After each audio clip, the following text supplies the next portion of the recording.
हाय दोस्तों, DS classes PCM में आपका स्वागत है। आज हम बात करने वाले हैं 11th में भी है और 12th में भी ये जो चैप्टर है विलियम। ठीक है, तो बेसिकली 12th का ये है चैप्टर विलियम। और विलियम में जो है ये एक टॉपिक आता है नॉर्मलता, मोलरता और मोलरता। इनकी सीरीज हम लेकर आए हुए हैं। तो आज हम सबसे पहले नॉर्मलता पे बात करेंगे और नॉर्मलता के बाद हम नेक्स्ट वीडियो पे बात करेंगे मोलरता और फिर हम मोलरता पे बात करेंगे। तो चलिए बात कर लेते हैं विलियम की नॉर्मलता। ठीक है, बहुत सारे बच्चे कहते हैं कि हमें नॉर्मलता समझ नहीं आती सर, कैसे हो। तो उनके लिए हम यही एकदम कॉन्सेप्ट लेकर के आए हैं कि कैसे कोई सवाल हम हल कर सकते हैं। ठीक है, नॉर्मलता के साथ साथ हम आपको ये भी बताएंगे कि ग्राम पर लीटर सांद्रता कैसे निकाली जाती है। ओके, तो चलिए लेट्स गो। विलियम की नॉर्मलता, तो सबसे पहले डेफिनेशन जान लेते हैं होती क्या है। विलियम के 1 लीटर में कोई विलियम होगा, उसका हम 1 लीटर लेंगे और उसमें क्या मिलाएंगे, विलेय मिलाएंगे और विलेय की तुल्यांकों की संख्या विलियम की नॉर्मलता कहलाती है। ये इसकी परिभाषा होती है। परिभाषा आप यहाँ से नोट कर सकते हैं, बिल्कुल एकदम आपको दिख रहा होगा। ठीक है, उसके बाद इसमें कुछ फॉर्मूले आते हैं, आपको वो फॉर्मूले याद करना होगा और उन फॉर्मूले के जरिए आप विलियम की नॉर्मलता और ग्राम पर लीटर सांद्रता आसानी से निकाल सकते हैं। तो चलिए पहले फॉर्मूले देख लेते हैं, फॉर्मूले होते क्या हैं, एक एक फॉर्मूले पे बात कर लेते हैं और डिस्कस कर लेते हैं। तो विलियम की नॉर्मलता बराबर जो फॉर्मूला होता है इसे कैपिटल एन से डिनोट करते हैं। ठीक है, और कैपिटल एन बराबर क्या होता है, विलेय के तुल्यांकों की संख्या बटे विलियम का आयतन लीटर में। ध्यान रखना, आयतन आपको एमएल में दे रखा होगा और एमएल को कन्वर्ट करना है आपको लीटर में। ठीक है, विशेष ध्यान रखना है आपको। फिर क्या है, अब यहाँ पर विलियम का आयतन लीटर में तो निकल आएगा, तुल्यांकों की संख्या में कैसे निकालना होगा। कारण ये है कि तुल्यांकों की संख्या नॉर्मलता के क्वेश्चन में दी ही नहीं होती है। तो क्या होगा, विलेय की तुल्यांकों की संख्या का फॉर्मूला होता है विलेय का भार बटे विलेय का तुल्यांकी भार। इस चीज को आपको ध्यान रखना है। अब यहाँ पर विलेय का भार तो दे दिया गया होगा, कारण ये होता है, अब एक चीज याद रखना, विलेय में 2 चीजें होती हैं। विलयन जो होता है उसमें 2 चीजें होती हैं, एक होता है विलेय और दूसरा होता है विलायक। जो कम हो उसे विलेय मान लेना और जो जिसकी मात्रा ज्यादा होती है उसे विलायक मान लेना। ठीक है, तो इस चीज को आपको ध्यान देना है, अभी समझाएंगे कैसे क्या होता है। तो चलिए, विलेय का भार क्या होता है, विलेय का भार आपको दे दिया जाएगा, वहां क्वेश्चन में मिल जाएगा।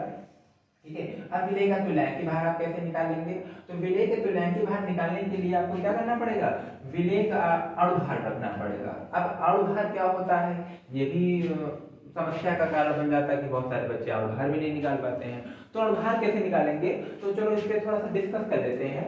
ठीक है, और अणुभार ज्ञात करने के लिए आपको हर एटम का, जो हम परमाणु 1 से 30 तक याद होते हैं, आपको 1 से 30 तक याद कर ही लेना चाहिए।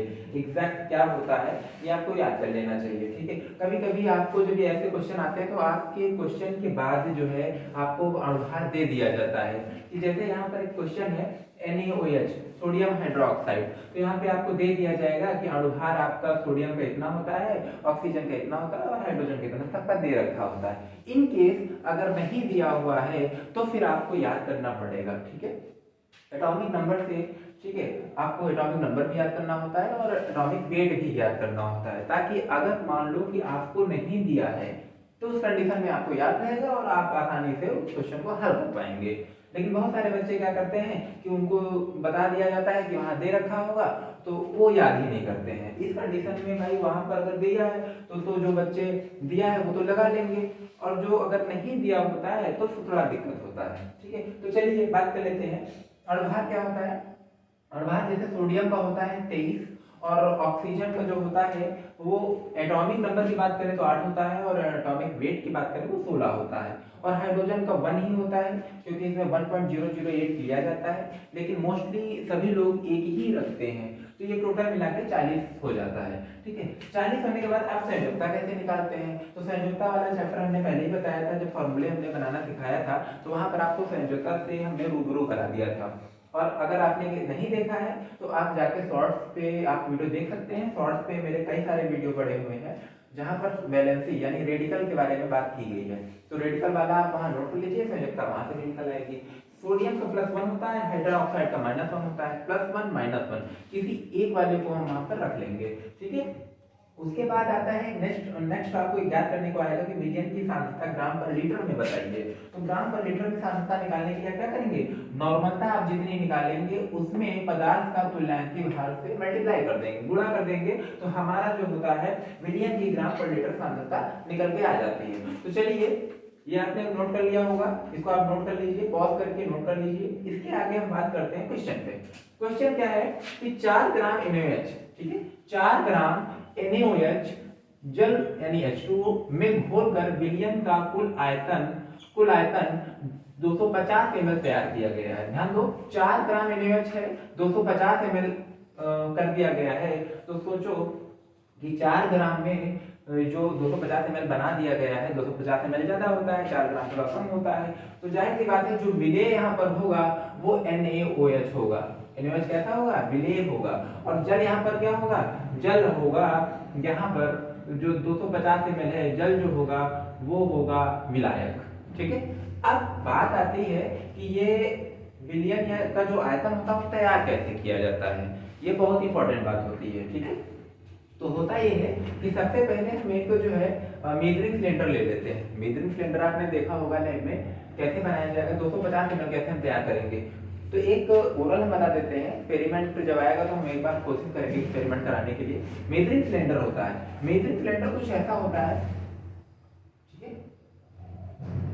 ऐसे होते हैं, यहाँ पर काउंटिंग नंबर दिए होते हैं मेजर करने के लिए। उसके बाद क्या करना पड़ेगा, इसमें हम 100 ml वाटर डालेंगे, ठीक है, 100 ml वाटर डाला हमने, और ये टोटल हमने क्या किया, 250 ml वाला लिया, 250 ml वाला मेजरिंग सिलेंडर लेंगे, इसमें हम 100 ml वाटर डालेंगे, उसके बाद 4 ग्राम इसमें NaOH ऐड कर देंगे, ठीक है। उसके बाद हम शेक करेंगे, शेक करने के बाद जब एकदम से घुल जाए तो उसमें बाकी पानी जो है हम इतना मिलाएंगे कि वो 250 ml हो जाए, यानी 250 ml तक वो जो लाइन होती है उसको टच कर जाए, इससे ज्यादा आपको नहीं मिलाना है। ऐसे हमारा विलियन तैयार किया जाता है। कुछ लोग क्या करते हैं कि 250 ml वाटर ले लेते हैं, उसमें 4 ग्राम जो है NaOH डाल देते हैं, तो ऐसे तो आप अगर मिलाएंगे तो कुल मिला के 254 ग्राम NaOH हो जाएगा, विलियन हो जाएगा। तो ये टोटली रॉन्ग हो जाता है आपका, ठीक है, एक्सपेरिमेंट वहां पर जो है गलत हो जाएगा। तो आपको ऐसा नहीं करना है, जो विधि हमने बताई है उसी विधि से आपको जो ट्राई करना है, ठीक है। चलो, अब NaOH का भार जो होता है वो 4 ग्राम होता है, हमने 4 ग्राम लिख लिया। हम स्टेप बाय स्टेप से करेंगे, कोई भी हम मिस नहीं करेंगे, सारे फॉर्मूले लिखेंगे और फॉर्मूले लिखने के बाद हम सारा सवाल लगाएंगे, ठीक है। शॉर्टकट नहीं अपनाना है, शॉर्टकट करने से नंबर कट जाते हैं, तो थोड़ा ध्यान देना है, ठीक है। कॉपी भी अच्छी नहीं दिखती है, इसीलिए हम थोड़ा लॉन्ग तरह के एक एक क्वेश्चन लिख करके फॉर्मूला लिख करके क्वेश्चन को लगाते हैं। NaOH का भार है 4 ग्राम, ठीक है। और फिर क्या है, तुल्यांकी भार निकालने के लिए क्या कहा गया है, तुल्यांकी भार निकालने के लिए कहा गया अणु भार बटे संयोजकता। तो तुल्यांकी भार भी हमने यहाँ पर निकाल लिया है, 40/1 रख दिया 40, यानी हमारा जो तुल्यांकी भार आया है वो 40 आया हुआ है। अब हम क्या करेंगे, विलियन का आयतन निकालेंगे। विलियन का आयतन जो था वो ml में दिया हुआ था, ml में दिया हुआ था ना, तो अब इसको हम लीटर में कन्वर्ट करेंगे, और लीटर में कन्वर्ट करने के लिए क्या करना पड़ता है, ठीक है, कमेंट में बताइए। तो लीटर में कन्वर्ट करने के लिए करना होता है कि 250/1000 कर देना, यानी 1000 जिससे जो है उसको भाग कर देंगे, तो यहाँ पर जो आएगा 0.25 यानी 25 लीटर आ जाएगा। ओके, इतना आ गया, सबका आ गया होगा, ठीक है। उसके बाद क्या करना होता है कि फिर से अभी हमने देखा कि नॉर्मलता निकालने के लिए क्या होता है, विलेय की तुल्यांकों की संख्या। अभी हमने तुल्यांकों की संख्या नहीं निकाली है, तो तुल्यांकों की संख्या निकालने के लिए क्या करेंगे, यहाँ से हमने देखा था फॉर्मूला लिखा था विलेय का भार बटे विलेय का तुल्यांकी भार। तुल्यांकी भार जैसा कि हम जानते हैं कि तुल्यांकी भार हमने निकाल लिया है। तो तुल्यांकों की संख्या क्या होती है, भार रखेंगे, विलेय का भार 4 ग्राम है, 4 ग्राम ने रख दिया है, और तुल्यांकी भार जो होता है वो 40 होता है, 40 हमने रख दिया है। इसको जब हम कैलकुलेट करेंगे तो 0.1 आ जाएगा। तुल्यांकों की संख्या की अगर बात की जाए तो 0.1 आ जाएगा। ओके, इतना आ गया सबका। ओके, नेक्स्ट आगे बढ़े, चलो आगे बढ़ते हैं। नॉर्मलता अब हमारे पास सब आ गया, ठीक है, विलेय की तुल्यांकों की संख्या आ गई, आयतन लीटर में भी हो गया है, तो अब इसमें कोई दिक्कत वाली बात नहीं, हम सीधे फॉर्मूला लगाएंगे n, यानी विलियन की नॉर्मलता बराबर n। n बराबर क्या होता है, विलेय की तुल्यांकों की संख्या 0.1 रखेंगे, और देन अगेन क्या रखेंगे, विलियन का आयतन लीटर में रखेंगे 0.25। इसको जब हम कैलकुलेट करेंगे तो 0.4 तुल्यांक पर लीटर आंसर आपका आ जाएगा। ये आपकी नॉर्मलता निकल के आ जाती है। ओके, कोई डाउट?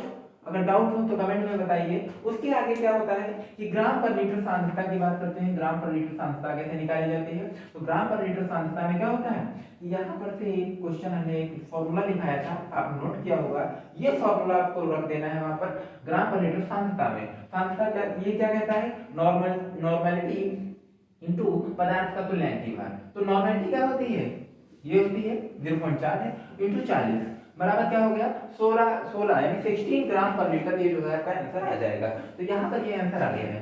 कमेंट में हम इसके जो लास्ट में एक आपको जो है क्वेश्चन दे देंगे, वो उस क्वेश्चन का आपको जो है आंसर कमेंट में बताना है, ठीक है। दूसरी बात कि आपको 3 चीजों को याद रखना है, ठीक है, ये एक मोटिवेशन है।